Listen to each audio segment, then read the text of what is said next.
This year, the Chinese comic market has finally unveiled a mecha series steeped in traditional Chinese style, captivating countless mecha fans who eagerly await each new chapter. Since its launch, the series has amassed a staggering 12 billion views, and within its pages, you can not only feel the intensity of epic battles between mechas, but also encounter a plethora of familiar images drawn from renowned mecha stories. Today, let me take you back to the mecha dreams of our childhood. The tale unfolds in the year 1390 of the new calendar, in the heart of the great northern mainland, where lies the last bastion of humanity, the city of Xuanwu. At this very moment, flames rage through the streets as ferocious, flesh-eating monsters launch their relentless assaults. Survivors flee for their lives, desperate to escape the clutches of these beasts.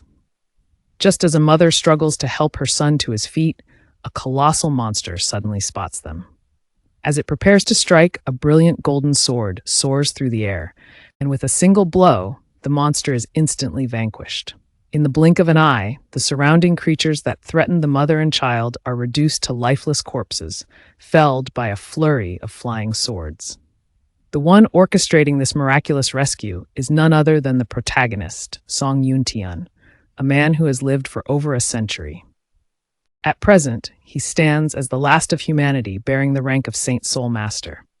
For many years, he has defended the final bastion of mankind, relying on the new system granted to him from a hidden realm.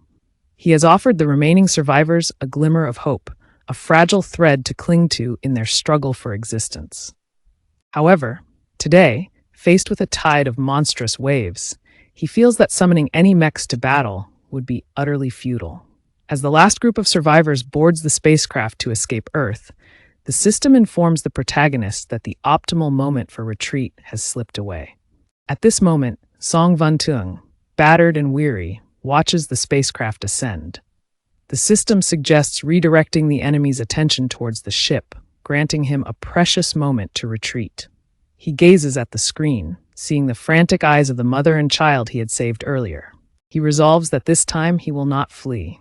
After years of relentless fighting, he is exhausted. As long as humanity clings to even a flicker of flame, revival is inevitable. If escape is not an option, then let him make one final stand for humanity.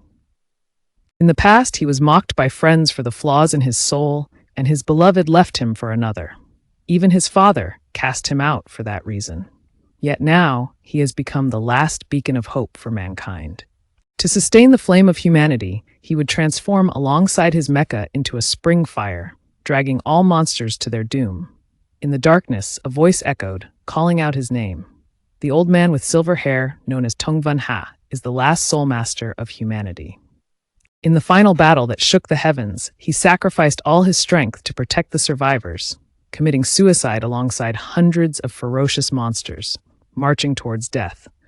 Yet, just when he thought he had perished, he found himself unexpectedly reborn. Moreover, he returned with all the memories of his past life, finding himself back at the age of 18.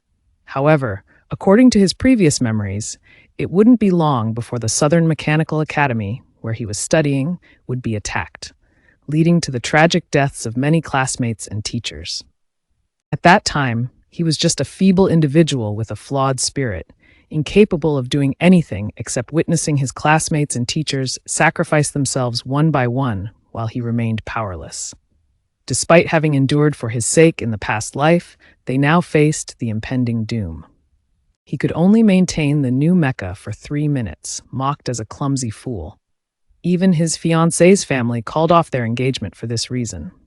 Subsequently, his father too faced the same fate as the city, cast out due to his inadequate strength. At last, the true love he had struggled to find was snuffed out right before his eyes. Yet this time, he returns with 60 years of hard-earned battle experience and knowledge, even bringing back a new master system.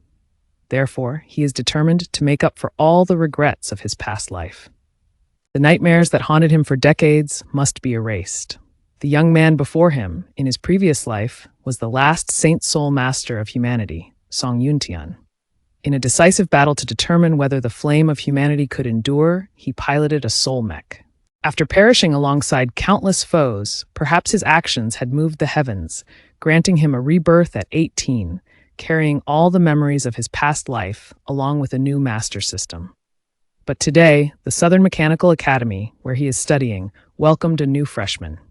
He followed the guidance of an elderly, balding instructor to find the freshman registration area. However, lost and confused, he accidentally wandered into a dead-end alley.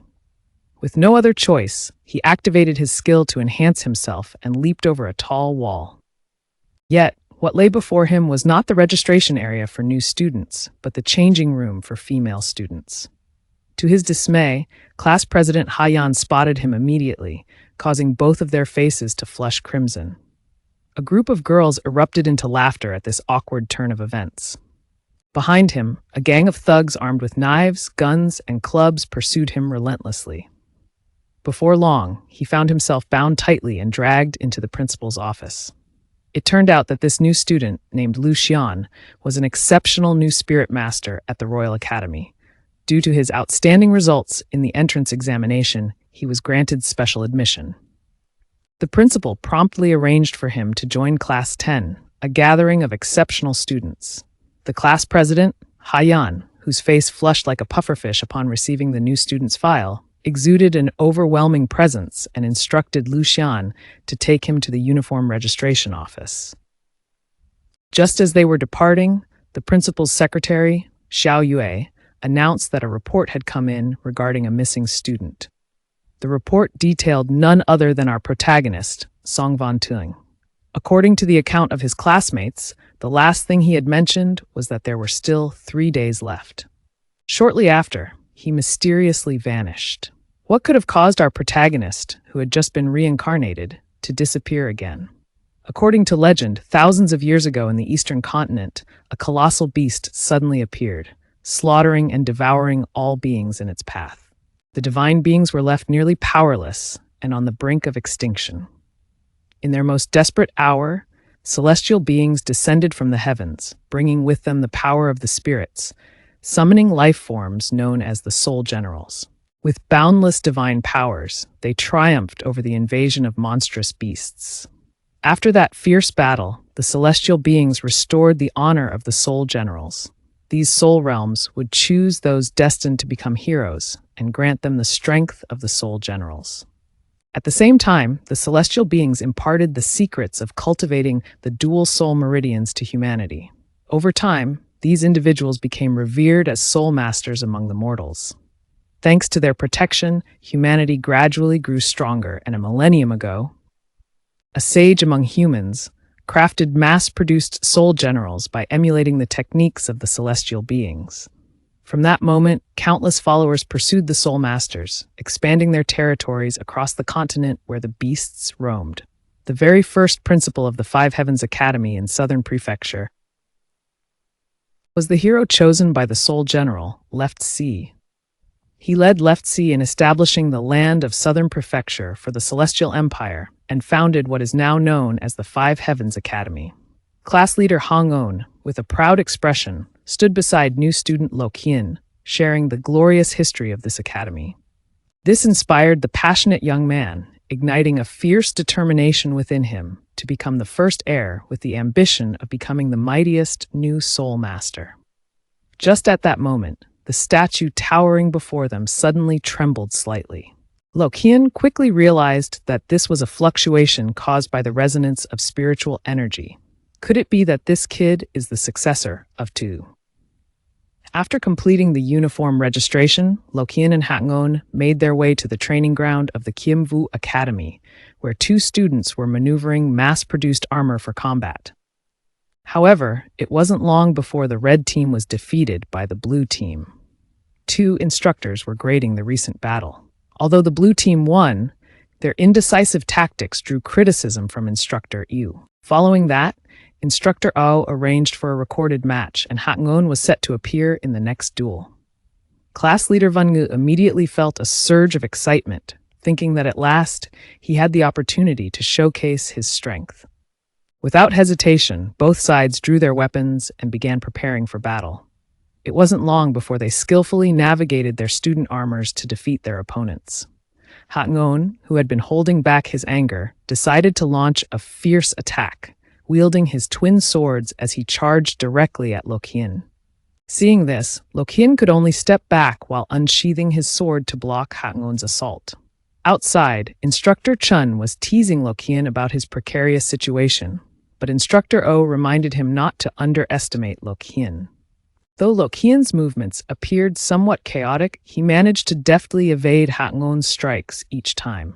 Loqian also realized that Hangon was at a higher realm than him, which led to a significant disparity in their armor's performance. At present, he could only focus on maintaining his distance. Although Hangon had switched to a different fighting style, it was clear that he was still clumsy in wielding his spiritual energy, causing his power to diminish significantly. Watching Loqian scamper around like a frantic rabbit, Hangon was filled with rage, his entire body trembling with fury. Hangon drew his accessory and concentrated all of his spiritual energy into his sword. The spectators outside knew this was the captain's ultimate technique, an attack that Loqian could not possibly evade. Even with 100 moves, nothing could stop it. Indeed, in the very next moment, Hangon unleashed the technique Crow Soaring as he plummeted from the sky towards Loqian. He followed it up with Spiral Blaze, damaging Loqian's armor. Just when the classmates believed Loqian had been defeated, Instructor Ao declared him the victor. It turned out that while Loqian's armor was severely damaged, his sword was aimed precisely at Hangon's weak point. He simply chose not to strike. Afterward, the instructor called all the students to the square to prepare for a sharing session. However, the sky suddenly darkened, and alarm sirens blared throughout the academy. Beasts from another planet had begun their invasion of the Tiandu nation, and their first target was Lanchu City. Ever since their arrival, the city had been devastated, and they ruthlessly attacked the civilians without mercy. Thousands of citizens found themselves powerless against the relentless assault, with no chance to escape. Even the Mecha Institute within the city was caught off guard during the initial wave. Despite the instructor's efforts to pilot his machine to fend off the first onslaught, the sheer number of monstrous beasts was overwhelming. His machine suffered immediate damage, reaching a staggering 70. Fortunately, it possessed self-repair capabilities, fueled by the user's spiritual energy. Yet, the relentless beasts offered him no respite. They swiftly regrouped, readying themselves for another wave of attack. At this moment, both Lu Yan and Ha Yen were eager to join the fray. But Instructor Ah commanded them to retreat. Just as a monstrous creature opened its gaping maw towards them, he maneuvered his machine onto the battlefield.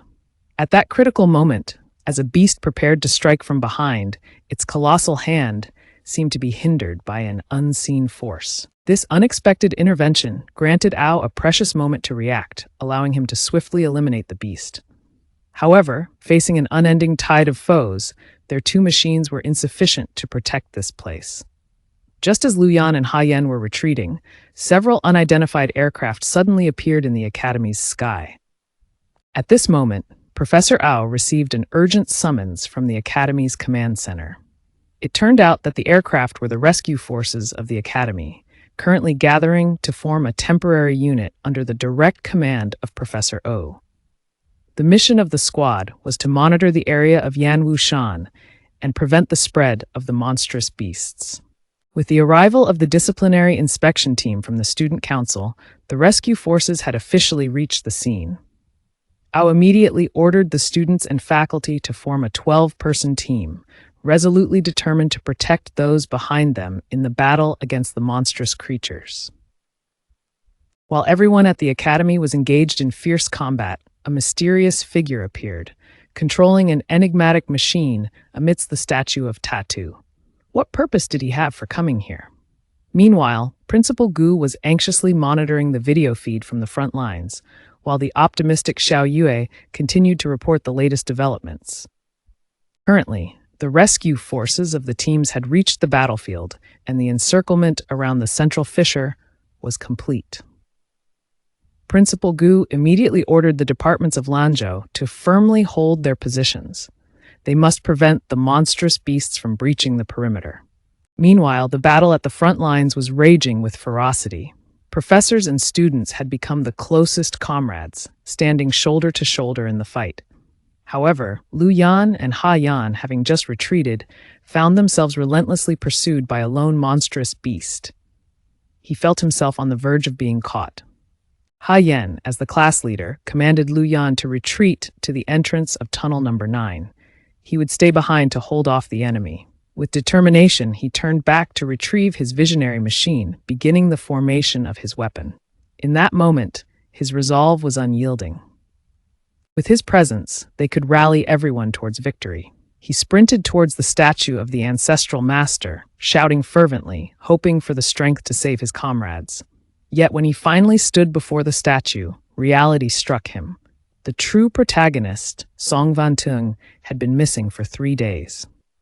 He had valiantly faced the pursuing enemy, but soon found himself overpowered, the beast's grip tightening around his head.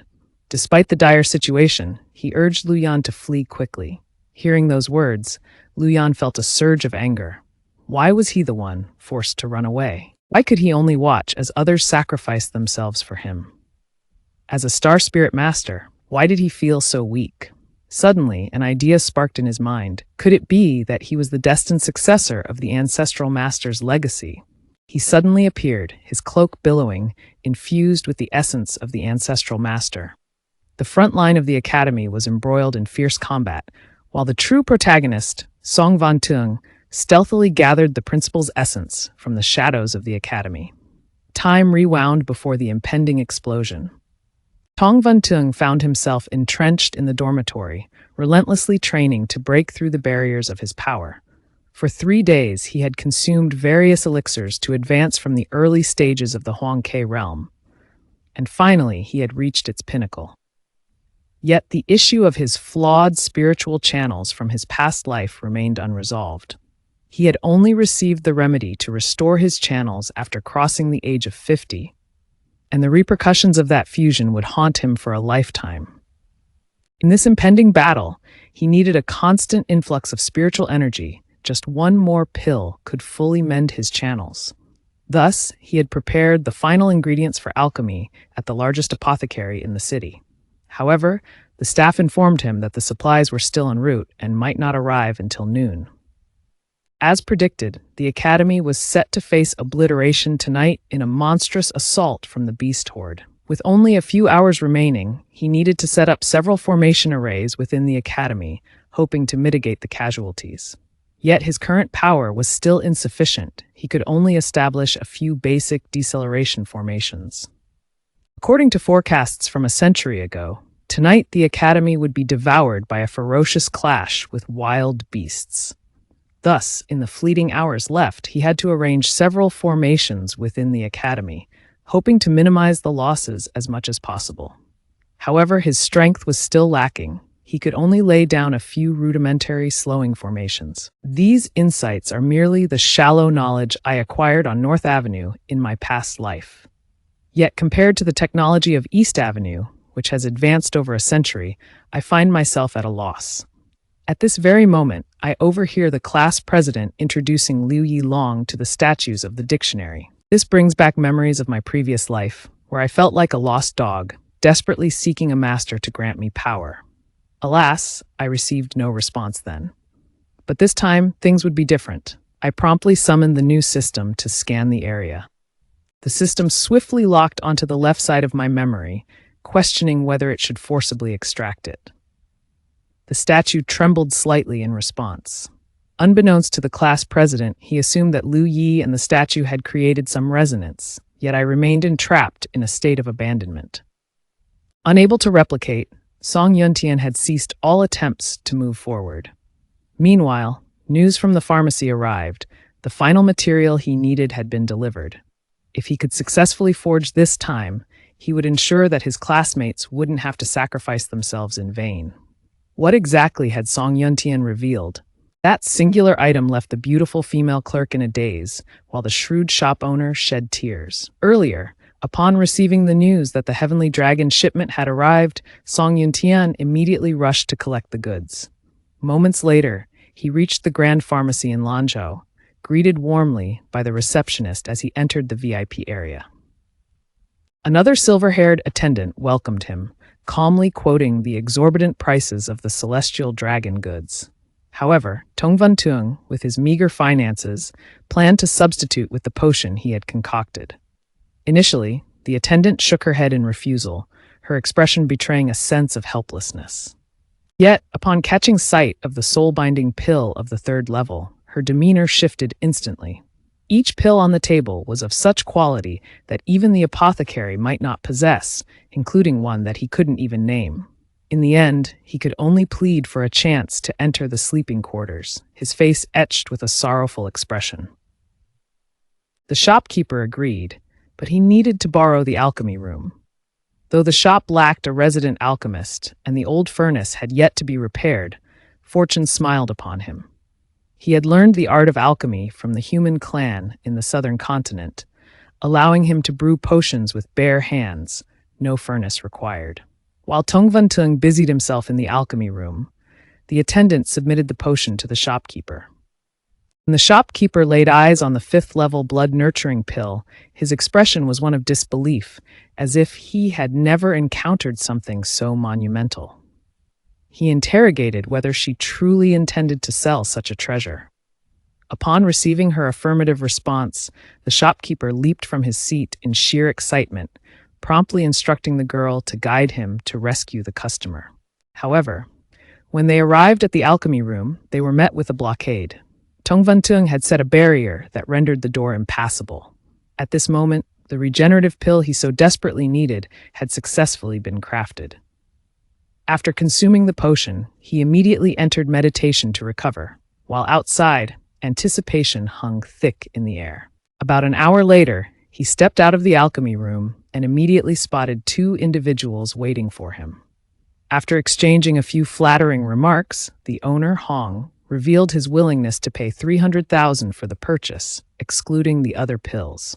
However, if they were to total it all up, he could offer 500,000 once they became friends. But after a moment of contemplation, Tong Van Tuong unexpectedly pulled out two pills from his spatial card and proposed a total payment of 1 million. Seeing the hesitation on Hong's face, he knew they had fallen into his trap. The Hong Trade Guild was one of the 3 major trade guilds in the eastern continent, holding dominion over 70 types of medicinal herbs and the pharmaceutical creations of the Tianlong Kingdom. This was all part of his preparation for the impending storms. He needed to build his own power and enhance his strength swiftly. Money, connections, and resources were absolutely essential. Indeed, upon arriving at the owner's office, Hong presented him with a platinum VIP card numbered 666, while also waiving the remainder of the Heavenly Dragon bill. After finalizing the transaction, Tong Van Tuong left the apothecary, unaware that the pills he sold could be effortlessly replicated into a multitude of others. The beloved he had tragically lost before in his past life now unexpectedly crossed his path earlier after his rebirth. Would he have the strength to protect her this time? As he left the pharmacy and walked down the road back to the academy, a figure cloaked in black caught his attention, stirring a sense of intrigue within him. Thanks to the system's assistance, he realized that this person possessed a soul power concentrated at the center of their chest. This was a unique cultivation method of the Bakwuk. Could this individual be someone from the Milang Kwuk, a realm adjacent to Thiendo Kwuk in the northern lands? From the memories of his past life, he recalled that 3 years later, driven by military ambitions, Milan Kwuk launched a full-scale invasion on Thiendo Kwuk. Subsequently, all nations of the eastern continent were swept into chaos, leading to the destruction of the entire region. Why were the people of Milan appearing in Namcho at this moment? Did the impending storm have anything to do with them? As Tong Van Tuong pondered these thoughts, a figure with fiery red hair approached. That image instantly stirred within him a memory he wished to avoid. The girl's name was A San. Would the coming tide be linked to them? Just as Tong Van Tuong was lost in thought, a figure with vibrant red hair strode closer. That sight brought back memories Tong Van Tuong was desperate to forget. The girl's name was A San. She was the female assassin of the secret organization Thainguin, wielding the power of the Soul Star Ton Luk. Her mission was to carry out the creed of Thainguin, intervening in the battlefields of nations to prevent humanity from self-destructing. In his past life, Tong Van Tuong had fallen into despair. Sa and Tong Van Tuong had faced each other countless times on the battlefield, living and dying together. Finally, they found solace in each other's embrace. But fate dealt a cruel hand as the girl met her tragic end right before Tong Van Tuong's eyes. This moment was seared into his memory, an indelible mark that haunted him. Without a hint of hesitation, he turned back, gripping the arm of the girl he longed to reconnect with, eager to rewrite their fate together. But just then, the system chimed in, announcing that the soul stone of Zun Lu had successfully replicated the love from his past life. Their first encounter in this lifetime awaited, and all it took was for him to offer her 2 marbles. One decisive blow, and the misunderstanding would be cleared away. As soon as Tong Mingqiang spotted his past love, a Shan, on the street, he instinctively grasped her arm and called her name. Yet he forgot that this was their first meeting in this life. As a deadly assassin from Taiwan, revealing her identity was strictly forbidden. Instantly, she broke free from his hold, summoning her assassin's dagger, charging toward Tong Mingqiang. The outcome was utterly unexpected. He easily restrained both of her wrists. When she demanded to know how he was familiar with Taiwan's assassination techniques, it dawned on Tong Mingqiang that a Shan was being followed. But suddenly, a sharp pain radiated from the 2 marbles on her person, causing Tong Mingqiang to flinch in the middle of the street. At that moment, the figures in black, relentless in their pursuit, were closing in, preparing to launch their next attack. Tong Mingqiang executed a split-second maneuver, intercepting one of his pursuers. The man fell to the ground, sputtering curses, only to be silenced by a comrade who intervened. In that instant, Tong Mingqiang transformed into a figure of authority, asserting that they had collided with someone who merely wished to flee.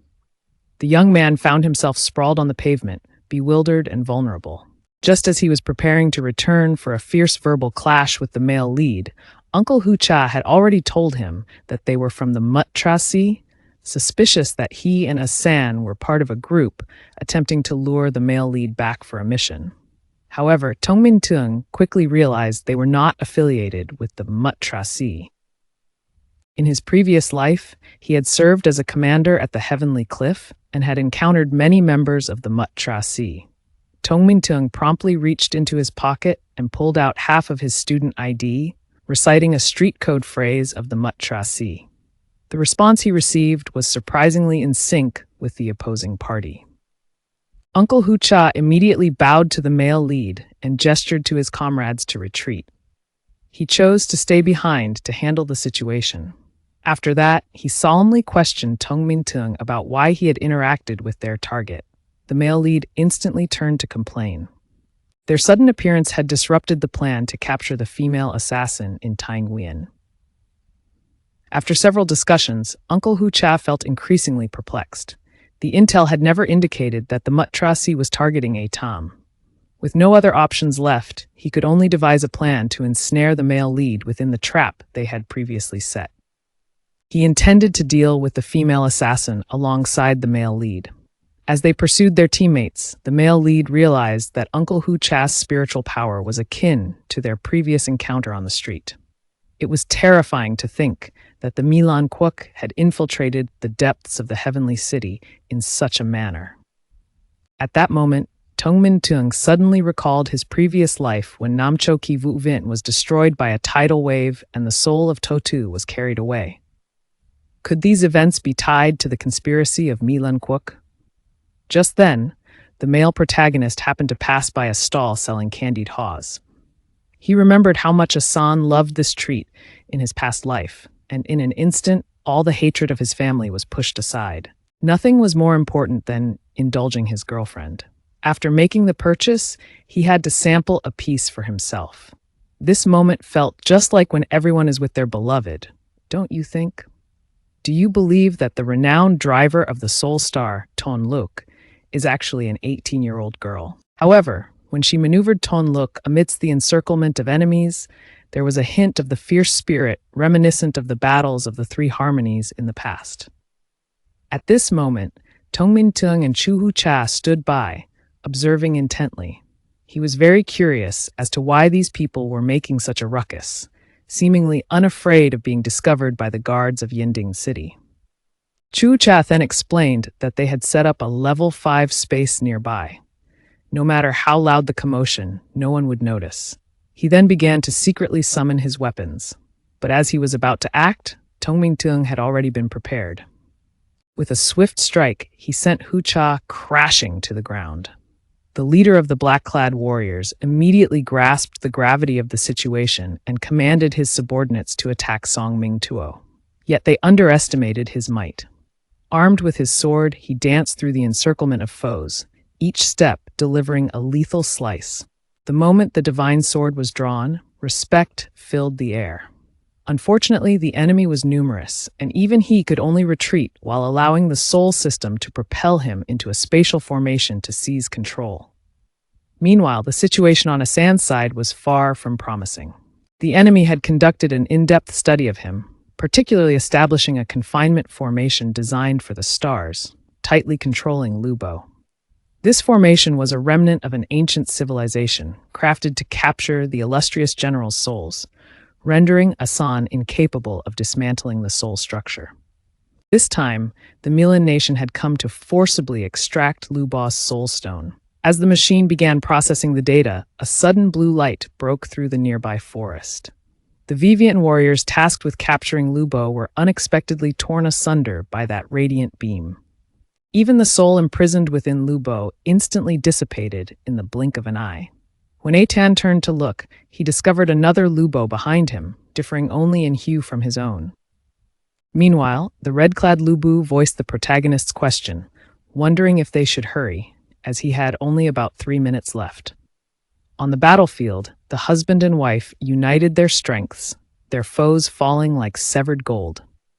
After the fierce battle, they still needed to express their love in front of their enemies. This display of affection drove the opposing leader to the brink of rage. Although Atan was equally taken aback by the sudden appearance of another Lubu, the arrival of Tong Van Tuong lightened the atmosphere of the battlefield like never before. The couple from past lives joined forces to annihilate their enemies. Throughout the battle, the girl maintained an unwavering spirit. Each time Tong Van Tuong executed minimal movements, he precisely struck the vital points of his foes. Clearly, he was a powerhouse of golden tier skills, yet his movements flowed with the grace of one who had decades of combat experience. Since Tong Van Tuong joined the fray, the enemy quickly fell one by one, leaving only the long-haired, bald leader standing. At this moment, the leader had completely lost his mind over the appearance of the two Lubus, his reason shattered like glass. He continued to drive his mech forward recklessly. In response, Tong Van Tuong transformed into a figure of vengeance, wielding the legendary Feng Tianhua King, delivering 2 swift strikes that severed the leader's arms. Instantly, his fighting spirit vanished, and Tong Van Tuong began the interrogation. Listening to the questions from the protagonist Atan, he realizes that the attackers are indeed agents of the Mivan nation. At this moment, he still feels a bit inexperienced. As the couple playfully teases one another, their leader, unable to contain himself, decides to sacrifice his own spirit energy, determined to share the same fate as the protagonist. However, Tong Van Tuong intervenes, using his soul energy to counteract the leader's attack. With a swift punch, the leader is sent soaring into the air, his body disintegrating upon impact. Nevertheless, his physical form remains robust, and when his head crashes to the ground, it creates a massive crater. At this moment, Tong Van Tuong has also dismantled the structure of the leader's soul and approaches him. Seeing his opponent lifeless after the devastating blow, he realizes this man was a henchman of the formidable Yit Vung, the commander of the 300,000-strong army of Taihua. He is a swordsman hailing from an island nation, adept at manipulating the souls of the undead. In his previous life, Tong Van Tuong had faced him multiple times while at a disadvantage, always ending in defeat. Each recollection of those memories sends a sharp pain through the scar over his right eye, a lasting reminder of their encounters. At this point, Atan begins to question Tong Van Tuong about how he possesses such extensive knowledge. Tong Van Tuong clasps Tan's hand tightly, reassuring him that he is not an enemy, and reveals the heartbeat that belongs to Thang Nguyen. Clearly, Atan remained skeptical about his intentions. But in the very next moment, the protagonist unexpectedly pulled out the candied strawberries he adored, leaving Atan utterly spellbound once again. How did he know I liked this manhwa? Meanwhile, Tong Van Tuong had so much he wanted to say, yet he could only wait for the right moment. Just moments ago, in front of the girl, he maintained the aloof demeanor of a deity, but in the blink of an eye, he turned to commit acts of violence. The spark of emotion that had just ignited was instantly extinguished. At that moment, Tong Van Tuong pretended to be mysterious and asked, "Do you know the most crucial point when navigating the martial world?" Atan looked on, puzzled. The protagonist shamelessly replied, "Wealth." This answer left the innocent Atan bewildered. To traverse the martial realm, one must have money to act heroically, and it requires no favors in return. Moreover, having money can swiftly elevate one's cultivation. With wealth, there are countless ways to advance rapidly. From individuals to nations, resources and interests abound, enough to spark every conflict. There are no eternal enemies, only common interests. As long as your wealth is substantial enough, former foes can become your tools. Tong Van Tuong's words left Atan in a daze. Just then, the sky suddenly erupted with a loud explosion, throwing the atmosphere into chaos. Clearly, it was the breath of impending rupture. Could the moment of the fracture occur earlier than in Atan's previous life? At this moment, Atan explained that, according to information from the nation of Thainguin, it seemed that Milan had discovered technology capable of artificially triggering fractures during their previous exploration of the secret realm. They planned to incorporate this technology into military applications, and this time he came to Namchao specifically to investigate this matter. Meanwhile, the little leader lay on the ground, gasping for breath, yet he was wildly celebrating his comrade's brilliant success. This action immediately sparked rage in Tong Van Tuong, who stepped forward, gripping the little leader from the ground tightly, relentlessly torturing him with his spiritual power.